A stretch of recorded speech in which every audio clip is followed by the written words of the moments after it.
Our first study this morning really deals with the first few verses. In fact, it's going to be the first 10 verses of the 1st of Kings 13, which is, of course, the chapter about the nameless man of God.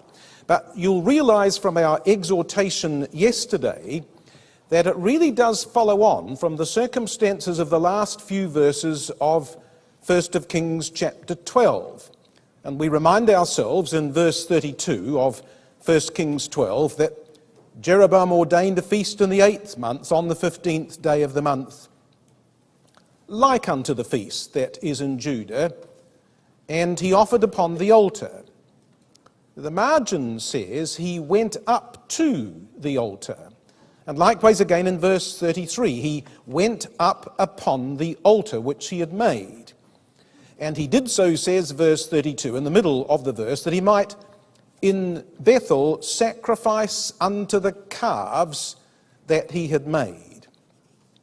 So clearly what we have is a man who intended not only to set up a rival religion, but a rival system of priesthood, and he fully intended that he would be the high priest of that new order. And this circumstance is all about that advancing of Jeroboam's cause because of his personal ambition, his desire for control and for influence.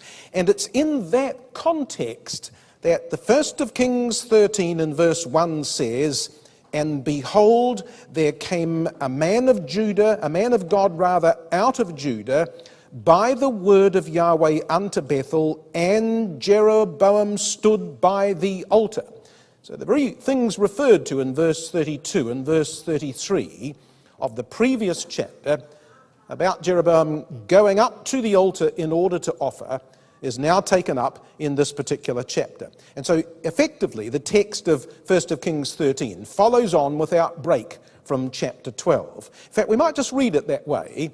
So reading from verse 33 of the 12th chapter, "So he went up upon the altar which he had made in Bethel, the 15th day of the 8th month, even in the month which he had devised of his own heart, and ordained a feast unto the children of Israel. And he went up upon the altar and burned incense. And behold, there came a man of God out of Judah by the word of Yahweh unto Bethel."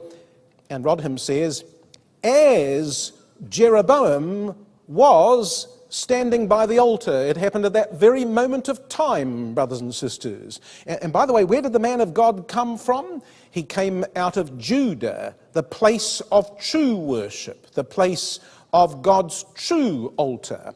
And out of that place, Judah, came this man of God. But notice that we're told that he came by the word of Yahweh. Now that phrase, brothers and sisters, is used about 50 times in the 1st and 2nd of Kings, the word of Yahweh. But it's used 10 times in this one chapter alone. He came by the word of Yahweh. Over and over and over again in this chapter, the man of God will be described as one who comes by the word of God. See, this man was the word of God in action. He came as the representative of God, and he was certainly going to be God's spokesman on this occasion. And he came at the very moment of time that Jeroboam was about to ascend onto the altar to offer sacrifices.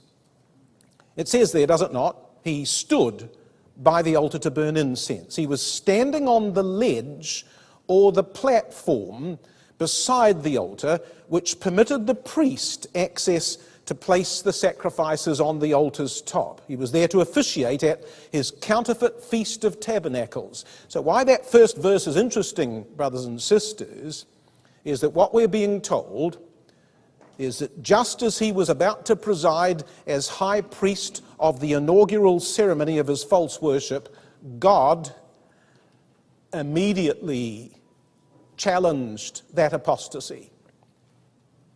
At the very point it began, God intervened. Now, when it says in verse 1 that he was there to burn incense, the Hebrew word can mean either to perfume incense or to smoke a sacrifice. And I think in the context, it's clearly the matter of the turning into smoke of sacrifices that's intended on this occasion. because of the reference in the previous chapter, verse 32. He went to sacrifice unto the calves. And incidentally, well, you know it was a counterfeit Feast of Tabernacles, don't we? 15th day of the month, but a different month. I think he was deliberately copying Solomon. Because if you come back to the 1st of Kings chapter 8, I'm sure that Jeroboam had in mind the greatness of Solomon's reign. He sought to duplicate what Solomon had done, you see, but in his own kingdom to the north. In the 1st of Kings chapter 8 and verse 62, we're told, the king and all Israel with him offered sacrifices before Yahweh, and Solomon offered a sacrifice of peace offerings, which he offered unto Yahweh, 22,000 oxen and 120,000 sheep. And so the king and all the children of Israel dedicated the house of Yahweh. And the same day did the king hallow the middle court that was before the house, for there he offered burnt offerings, meat offerings, the fat of the peace offerings. And verse 65 says he held a great feast, and all Israel with him. And of course that great feast, we believe, in the 1st of Kings chapter 8, was a Feast of Tabernacles. He offered burnt offerings and peace offerings at the dedication of the temple during the Feast of Tabernacles. And now Jeroboam's got his own Feast of Tabernacles, and he's about to inaugurate his system of worship. It's a rival system, brothers and sisters, and that's the moment that the man of God appears, right at the beginning of Jeroboam's apostate system. And verse 2 says, and he, the man of God, cried against the altar in the word of Yahweh. And in addressing his denunciation against the altar and crying out against it, the man of God condemned the complete system of worship that Jeroboam sought to establish, because the altar was its focal point. In fact, do you notice how the verse finishes? Upon thee shall he offer the priests of the high places, that burn incense upon thee, and men's bones shall be burnt upon thee. It's all about the altar, brothers and sisters, because this altar was the symbol of the entire corrupt system of worship. And yet in threatening the altar, the man of God was also condemning the builder of that altar, who was, of course, Jeroboam himself, who had constructed this altar in his high place in Bethel. So how would this threatened judgment come about that the man of God had declared? Oh, altar, altar, these things shall come about. Well, he says, a child shall be born unto the house of David, Josiah by name. Now, it's a very interesting verse, the 1st of Kings 13, verse 2, because the very precision of this detail has led some scholars to doubt its authenticity. So precise that the man is named Josiah. People have said, well, that can't be the case, not that far ahead of time. This either is counterfeit or it's a later insertion. It cannot have been there in the record originally.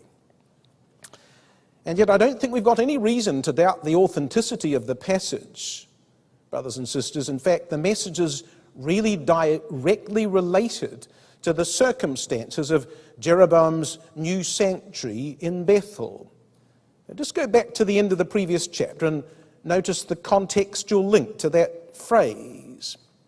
1st of Kings chapter 12 verse 19 says, so Israel rebelled against the house of David unto this day. Verse 26 says, and Jeroboam said in his heart, now shall the kingdom return to the house of David. And now the man of God will say in chapter 13 verse 2, behold, a child shall be born unto the house of David.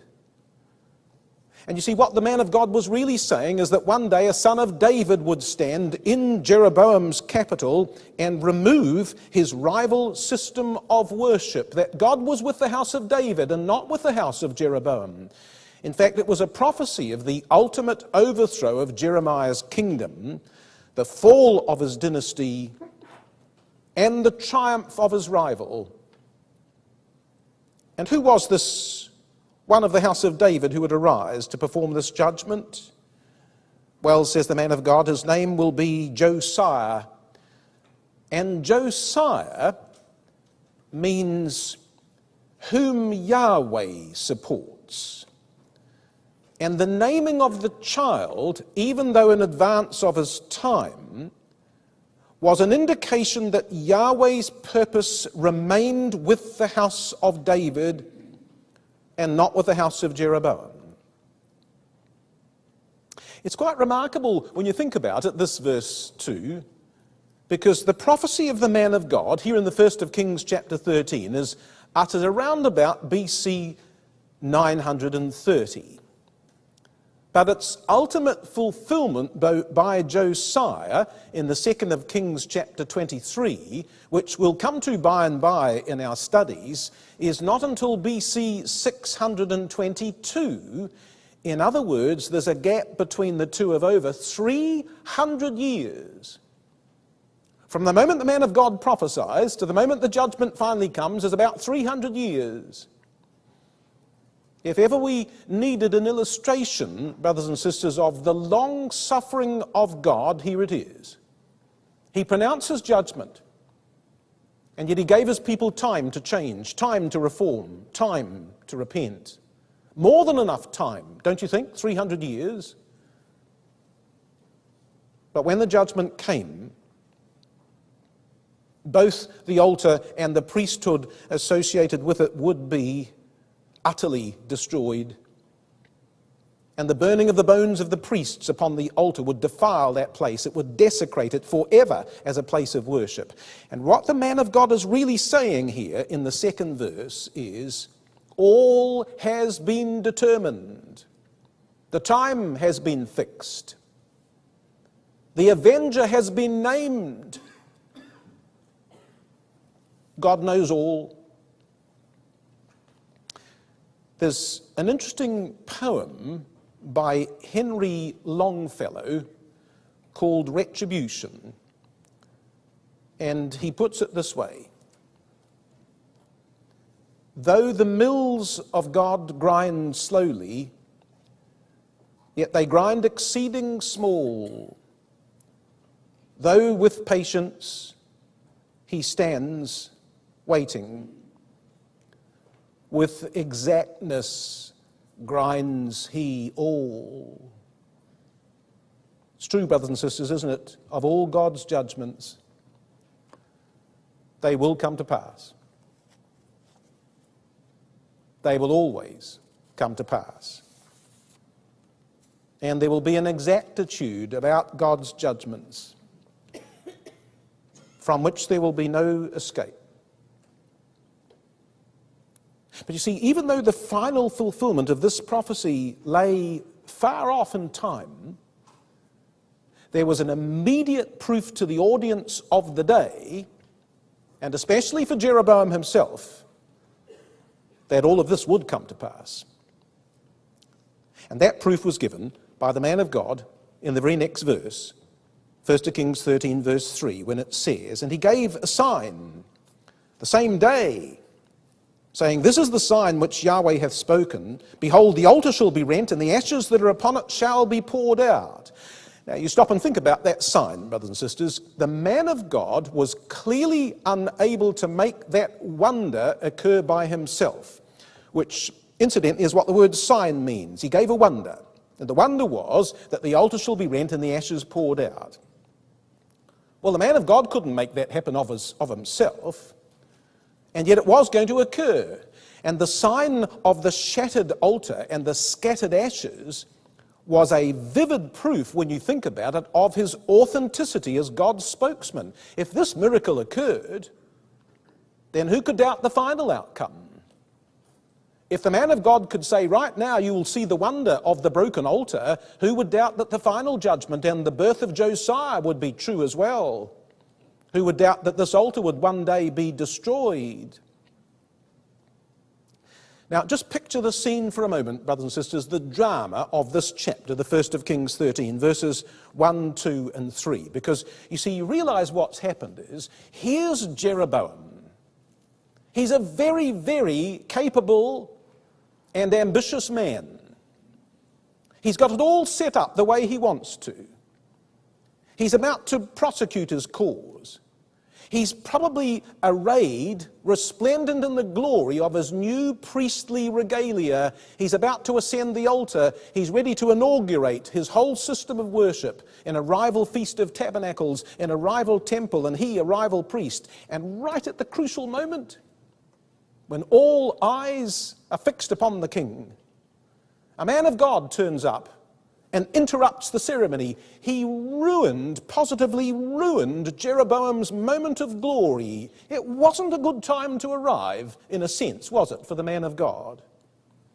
In fact, it was a terribly difficult time for the man of God to arrive.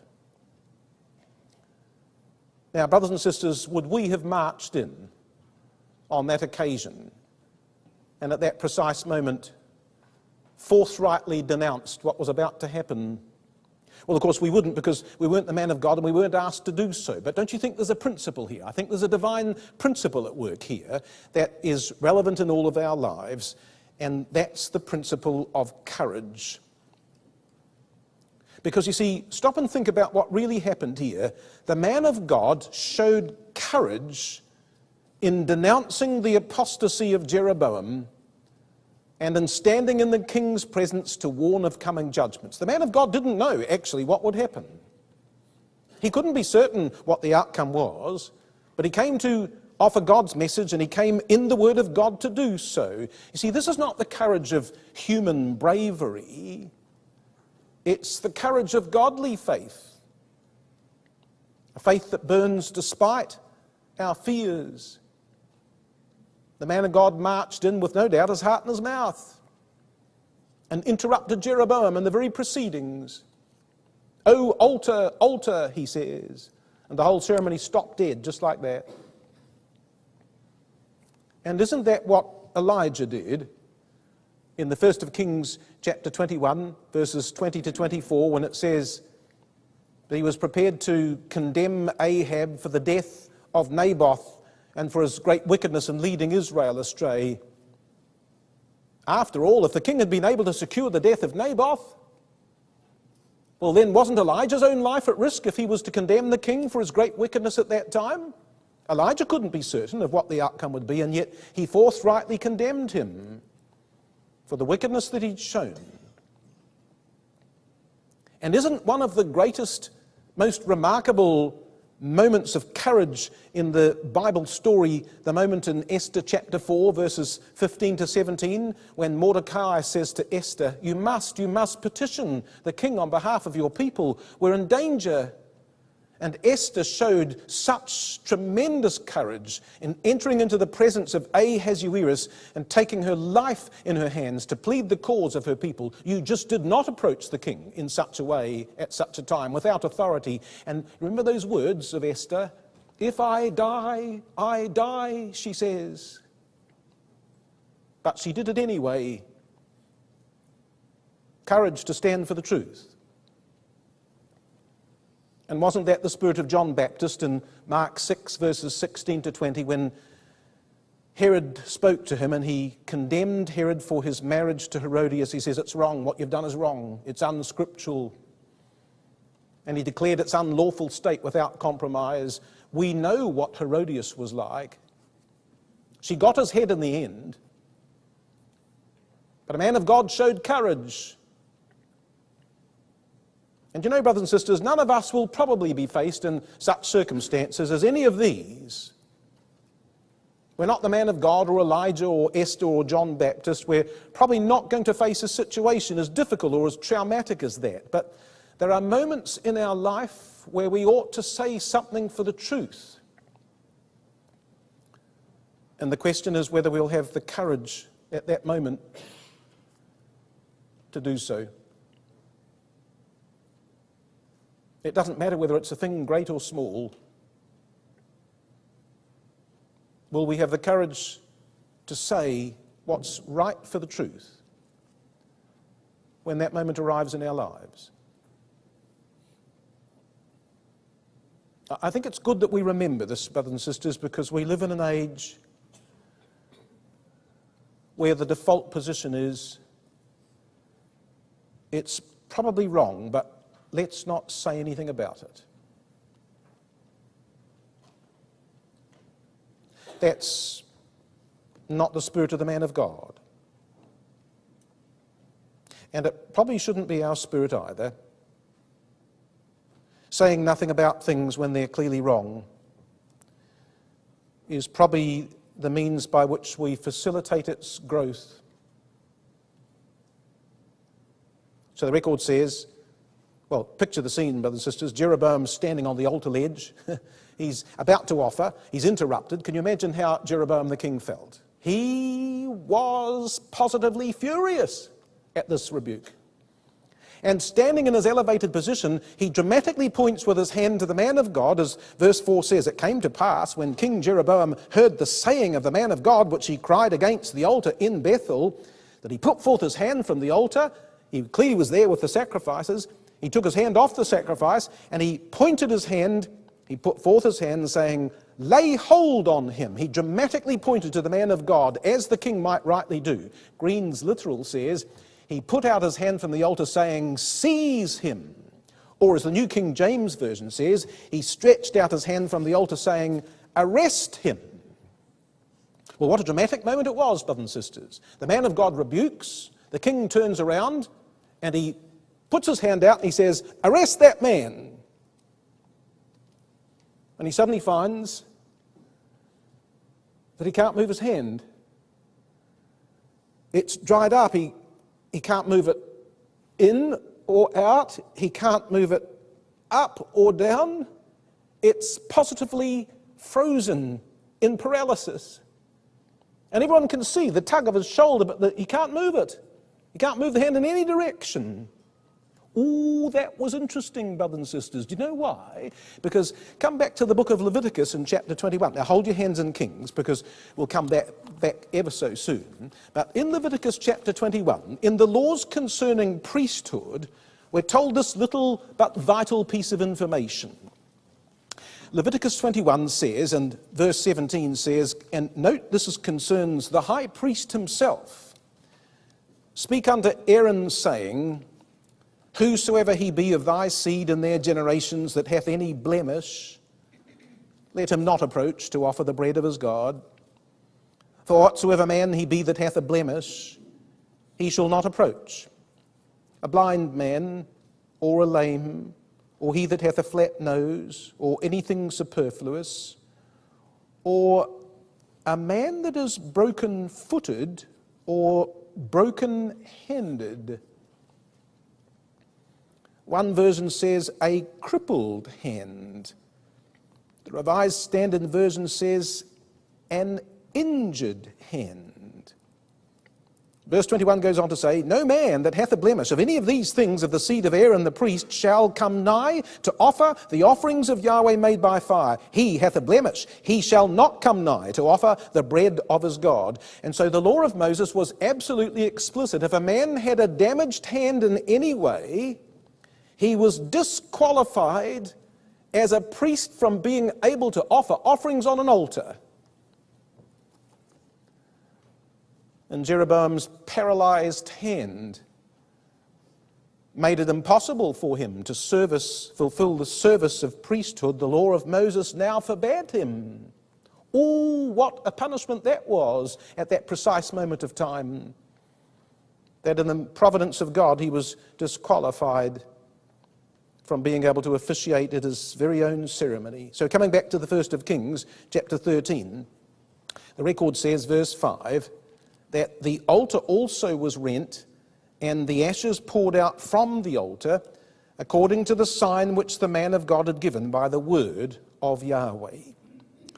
Now, that word rent there in verse 5, the altar also was rent, means literally to split asunder. So it's quite a powerful word, to rend apart. So here's the king standing on the ledge next to the altar, and suddenly there's this grinding noise, and then this terrible sharp sound of the altar splitting apart, and as it does so, all the ashes pour out the bottom. But you see that word ashes? That word ashes really refers not just to ashes, but to both the ashes and the fat of the sacrifices. It's a reference to the fatty ashes of the sacrifice after they've been burned upon the altar. Now, hold your hand in the 1st of Kings 13 and come to the book of Psalms in chapter 20, because here's the same word, brothers and sisters, and in a context which perhaps helps with the interpretation of the meaning. We're told in Psalm 20 these words, verse 1, Yahweh, hear thee in the day of trouble. Name of the God of Jacob, defend thee. Send thee help from the sanctuary and strengthen thee out of Zion. May that God who might help us do this, says Psalm 20, verse 3. Might he remember all thine offerings and accept thy burnt sacrifice. But the margin says, turn to ashes or make fat, you see. And the turning to ashes and making fat of the sacrifices indicated God's approval of them. May God remember thy offerings and turn them to ashes and fat in acceptation. But here in the 1st of Kings chapter 13 and verse 5, the pouring out of the ashes to the ground showed that these sacrifices had not been accepted by God. And given that this was probably the inaugural ceremony of Jeroboam's priesthood, what we're being told is that God rejected those things immediately, without hesitation. Now here's the king, brothers and sisters, in full view of this matter, and suddenly the rending of the altar occurs, his hand is paralyzed, and this succession of events must have absolutely shocked him. Do you think there was any thought at this moment of time that Jeroboam might kill the man of God? No, Jeroboam's attention has been somewhat diverted by his own predicament, has it not? You see, God moved to protect his man. There'd be no judicial execution on this day. All the people are watching the king. What's he going to do? And the problem is, Jeroboam can't do anything. He can't take command of the moment. In fact, all he could do was to ask for help. So he says in verse 6, the king answered and said unto the man of God, entreat now the face of Yahweh thy God and pray for me. Oh, notice that request, brothers and sisters. You see, he wanted the man of God to pray. Pray for me. Now, let me show you why that's interesting. But a couple of references, one in the Old, one in the New. Prayer. If you come to Psalm 134, in one of those songs of degrees, we read these words in Psalm 134, verses 1 and 2. It says there, behold, Psalm 134, verse 1, behold, bless ye Yahweh, all ye servants of Yahweh, which by night stand in the house of Yahweh. Who's that, brothers and sisters? Who stands in the house of God? That's the priests, isn't it? It's a reference to the priests of Israel who stood in the sanctuary, the servants of the Lord. And what might these servants do, verse 2? Lift up your hands in the sanctuary and bless Yahweh. Well, that's what the priests did. They offered blessing in prayer. But you see, when a priest blessed, as we all know, brothers and sisters, from both Old and New Testament, what the priest did is he lifted up his hands. He lifted up to bless. And I think the margin's quite possibly correct when instead of saying, lift up your hands in the sanctuary, it says, lift up your hands in holiness. That the very act of prayer was a matter in which those priests ought to be holy in their thinking as they lifted up their hands in holiness to petition God. And now come to the 1st of Timothy chapter 2 and verse 8, and you'll hear the Bible echo. And this is really where it does come from, doesn't it? This is perhaps why Paul says what he does say in the 1st of Timothy in chapter 2 concerning matters of ecclesial life. In the New Testament, he says in verse 8, I will therefore that men pray everywhere, lifting up holy hands, without wrath and doubting. See, prayer is the ultimate form of worship, and it's used here as a symbol of the matters pertaining to worship. The men hold the priestly role. As the Diaglott says, I appoint therefore the men to pray in every place, lifting up holy hands without wrath and disputing. So the holy hands of Psalm 134 are the same holy hands with which the brethren in ecclesial life ought to exercise that priestly function of prayer, lift up the hands in holy prayer. But you see the point, brothers and sisters. The man of the 1st of Kings chapter 13, the king, left stranded on his ledge, can't pray because he can't lift his hands. One hand is paralyzed. He can neither offer sacrifice nor offer prayer. Oh, do you notice something else back in the 1st of Kings 13 verse 6? You notice that the king doesn't appeal to his golden calves to heal him. No, he asks the man of God to pray. And he seeks the power of the God of the man of God. Not the golden calves. Pray for me, he says. I entreat thee, entreat now the face of Yahweh thy God, and pray for me that my hand may be restored again. And it says, brothers and sisters, and marvelously so, the man of God besought Yahweh, and the king's hand was restored him again, and became as it was before. Now, it's an interesting word, that word besought. The man of God besought. In fact, it's the same word that the king used when he says, entreat the face of the Lord. In the Hebrew, it's two words. It's chala panim, which really means, literally, to stroke the face. But it's a Hebrew expression meaning to stroke the face so as to soften it by intercession. Please soften the face of God on my behalf, cries the king to the man of God. And that's what the man of God does. It says the man of God besought Yahweh. Rotherham says, and rightly so, so the man of God appeased the face of Yahweh. That's exactly what he did in this prayer of intercession for this man. So what we've got, brothers and sisters, is the man of God prayed for the man who'd ordered him to be arrested. But he prayed because he sought Jeroboam's reformation, not his ruin. And his prayer was sufficient to bring about the restoration of the king's hand. The mercy of God was seen.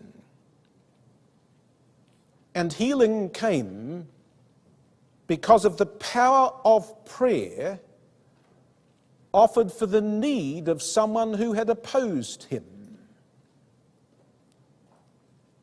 That's an interesting spirit, isn't it, for us to contemplate, brothers and sisters? Healing came because of the power of prayer offered for the need of someone who'd opposed him. And so Jeroboam had been dramatically stopped, had he not? In the very moment of his sin. You see, here was a chance to repent, a chance to confess, a chance to change, a chance to turn back. So would Jeroboam choose to step away from his folly or harden his will to continue? Well, it was the matter of free will that God has always given to all of us, brothers and sisters, in all the circumstances of our lives. He grants free will for us to choose. But with free will, he brings also the law of consequences. So the king's hand was restored. I'm sure Jeroboam felt greatly relieved. It was a difficult moment in his life, shall we say. And as a result, the king says, verse 7, he said unto the man of God, come home with me and refresh thyself, and I will give thee a reward. Now, to offer refreshment to a guest was an Abrahamic thing, wasn't it? Genesis 18, verse 5. The patriarch had offered refreshment to guests.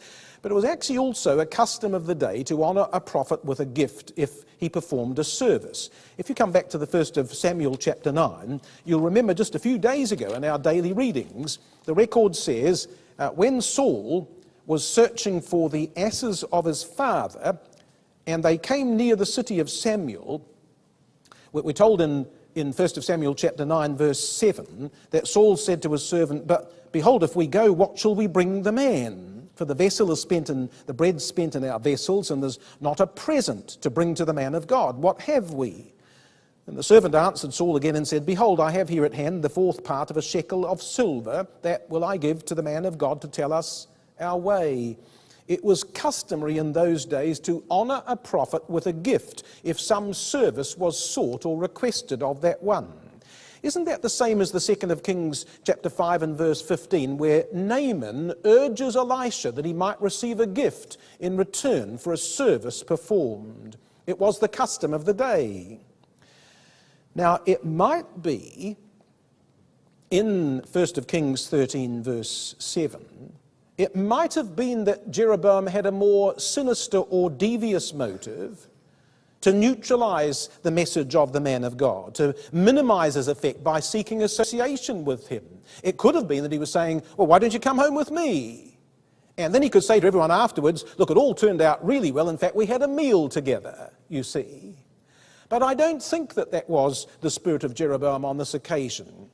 I think given the drama of his deliverance and the power of the man of God's prayers, I think he really did want to show hospitality. He really did want to reward the man of God for the miracle of his healing.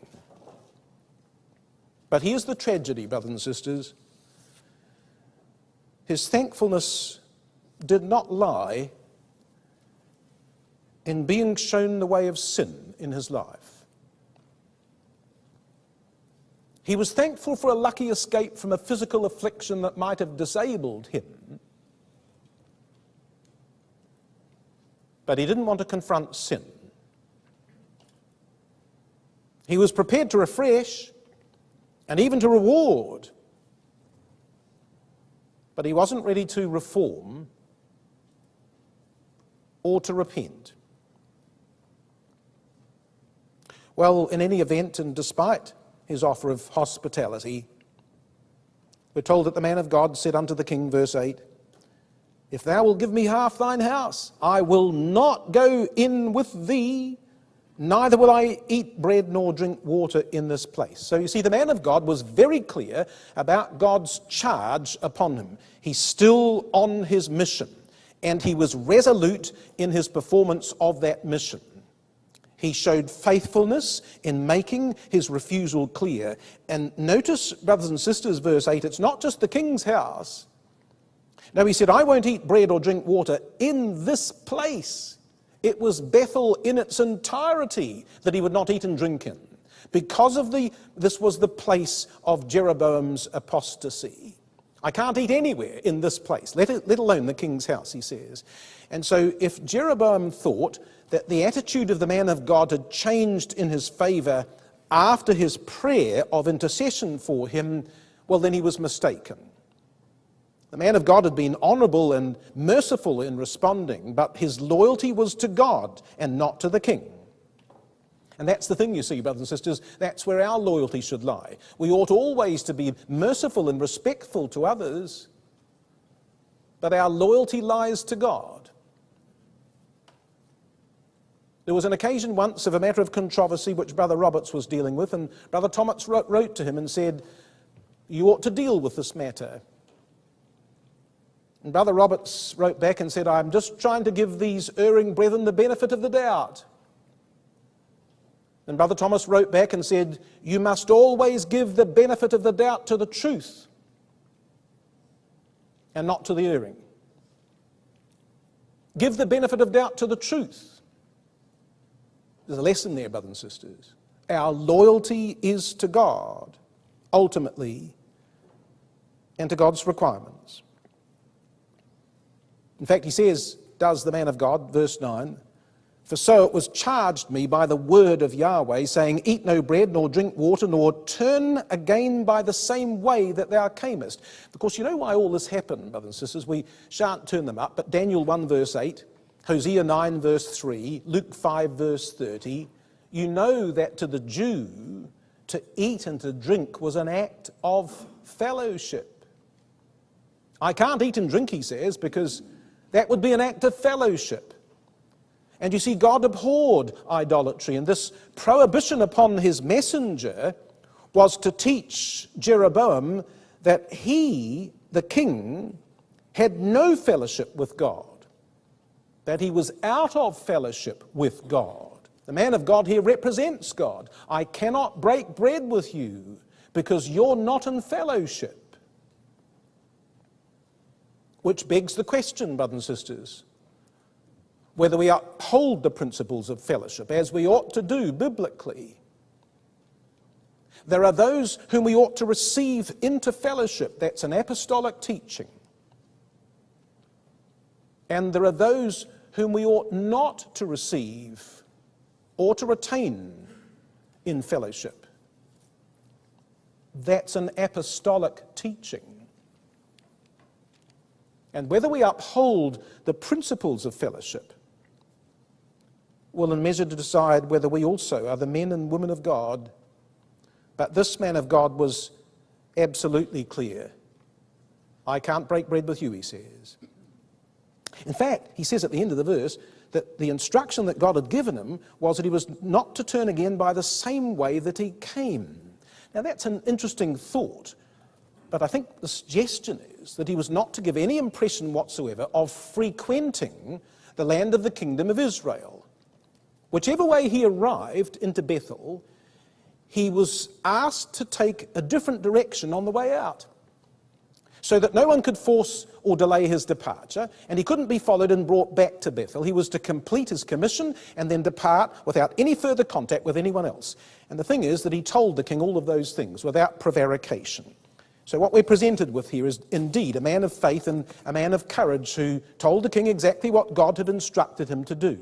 And not only did he say that God asked him to do it, but he did do it, because verse 10 says, so he went another way and returned not by the way that he came to Bethel. He fulfilled his commission as God had asked him. So his arrival, his prediction, his departure were all unique moments designed to symbolize divine intervention, but not fellowship. His exit from the scene was just as significant as his arrival. Who would have dared to walk in and behave in such a way before the king? He appeared out of nowhere, he delivered his warning, and now he was going to vanish without trace. In fact, when you think about it, brothers and sisters, verse 10, his message was going to be given in what framework? In what context? Well, he was going to deliver it, brothers and sisters, as a stranger, just in transit. The man of God was a sojourner, just passing through. And that's our status as well, isn't it, really, when you think about it? You see, in Genesis chapter 23, it's Abraham who says, I'm a stranger and a sojourner with you. And David knew that, because David in the first of Chronicles 29 verse 15 quotes the words of Abraham. He says, we're strangers before thee and sojourners as all our fathers were. And again in the book of Psalms, Psalm 39 verse 12, hear my prayer, O Yahweh, and give ear unto my cry, for I am a stranger with thee and a sojourner. That was the status of the fathers of old.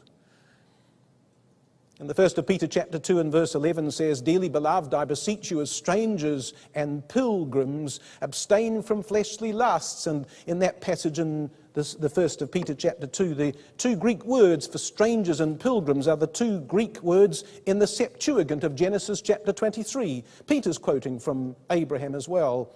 You see, we don't belong here, brothers and sisters.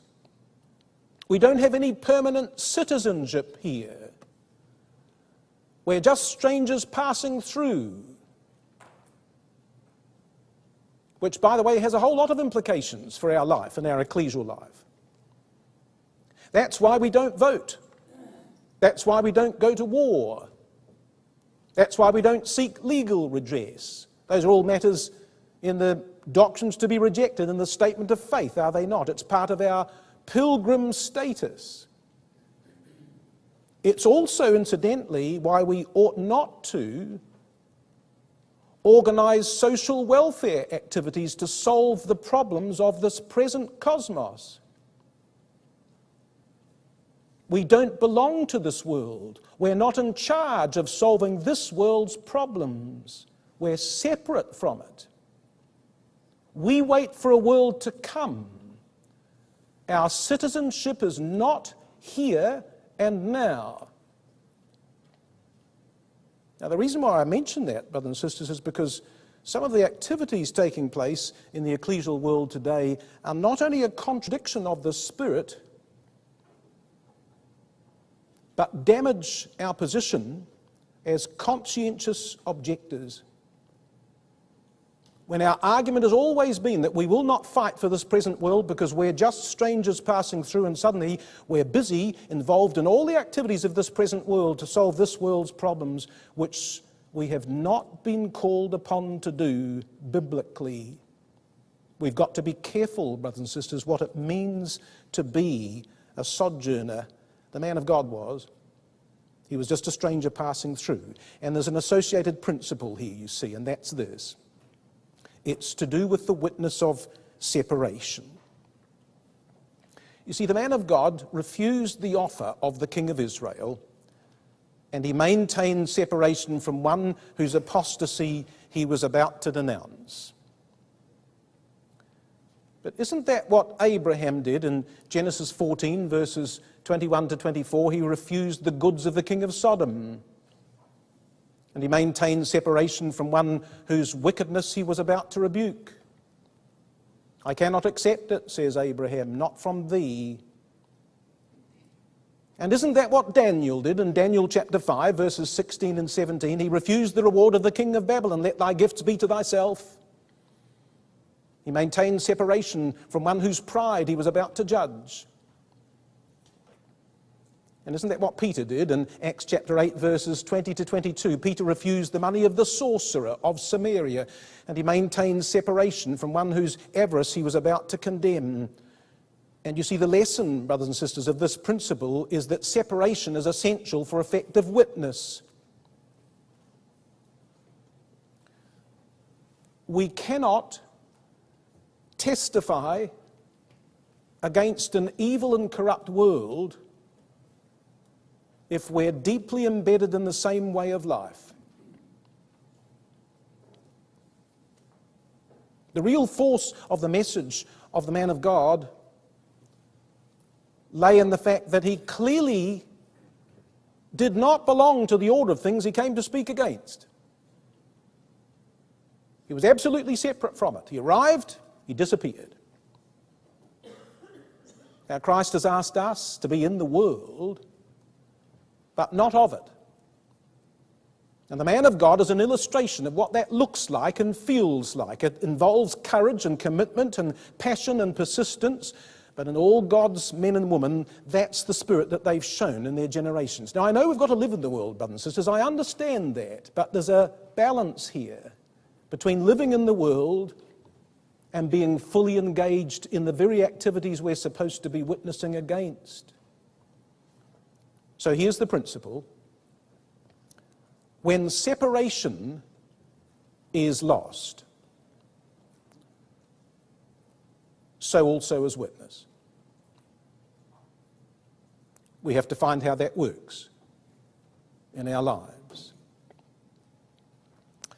Well, what a dramatic arrival of the man of God upon the scene in the first of Kings chapter 13. And what a dramatic meeting and what a dramatic message from the man of God when at the very start of the crisis of Jeroboam's apostasy, he came and he said, "O altar, altar, thus saith Yahweh," and he pronounced those dramatic words of judgment. Question is, of course, would he be heard? Would his mission succeed? Well, that, brothers and sisters, is the subject of our study tomorrow.